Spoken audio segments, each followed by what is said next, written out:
ఓ సముద్రాన్నే 2 పాయలుగా చీల్చి వాళ్ళని నడిపించాడండి.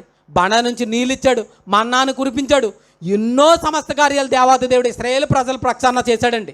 అన్ని కార్యాలు చేసినప్పుడు వాళ్ళ పిల్లలకు తెలియజేయాలా లేదా? వాళ్ళు తెలియజేయలేదండి.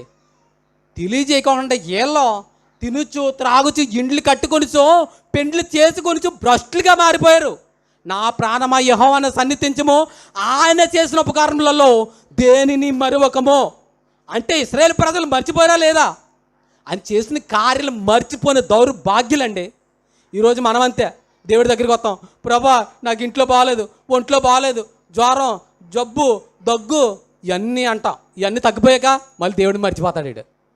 ఏరా మనం ప్రార్థన చేయమని కోరావు అంటే, నా జబ్బు తగ్గిపోయింది, నా రోగం తగ్గిపోయింది, నా సమస్యలు లేవు, ఇంకా ప్రార్థన ఎందుకు?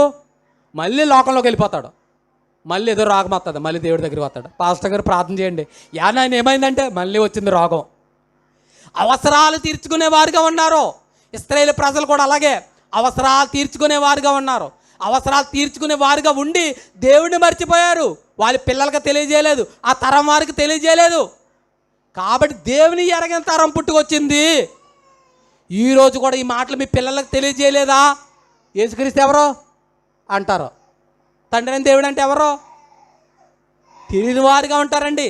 కాబట్టి దేవుని మాటలు తెలియజేయాలంటే ఖచ్చితంగా ఈ మాటలనే మన పిల్లలకే తెలియజేయాలి. తెలియజేయకపోతే దేవుని ఎరగని తరం పుట్టుకొస్తుంది. ఈ మాటలు వెంటనే విడిచిపెట్టేయకూడదు. ఈ మాటలు శ్రద్ధగా మన హృదయంలో పెట్టుకోవాలి. ఈ మాటలు మన పిల్లలకు తెలియజేయాలి. అప్పుడే అభివృద్ధి, అప్పుడే క్షేమకరము. అర్థమైందండి? నీ వాక్యమే నన్ను బ్రతికించేను. సరైన మార్గంలో నడిపించేది ఏంటి తెలుసా? వాక్యము. మన మార్గాలను వర్ధిల్ల చేసేది ఏంటి తెలుసా? వాక్యము. నీ వాక్యమే నన్ను బ్రతికించేను. బ్రతికించే వాక్యం. ఈ వాక్యాన్ని శ్రద్ధగా వినండి. మీ పిల్లలకు కూడా తెలియజేయండి. పడుకున్నప్పుడు తెలియజేయాలి, లేచినప్పుడు తెలియజేయాలి, త్రోవలో నడిచినప్పుడు కూడా ఈ దేవుని మాటల గురించి మాట్లాడాలి. ఈ దేవుని మాటలో జ్ఞానం ఉంది, శక్తి ఉంది, బలం ఉంది. అర్థమైందండి? కాబట్టి అందుకే అన్నారు యేసుక్రీస్తు గారు, ఈ సమాజం నశించిపోతుంది, పాపంతో నిండిపోతుంది. కాబట్టి ఈ సమాజం నశించిపోకూడదంటే ఈ సర్వ మానవాళికి సువార్తను ప్రకటించాలి. మీరు సర్వలోకానికి వెళ్ళండి, సర్వ సృష్టికి ఈ సువార్తను ప్రకటించండి. అర్థమైందమ్మా?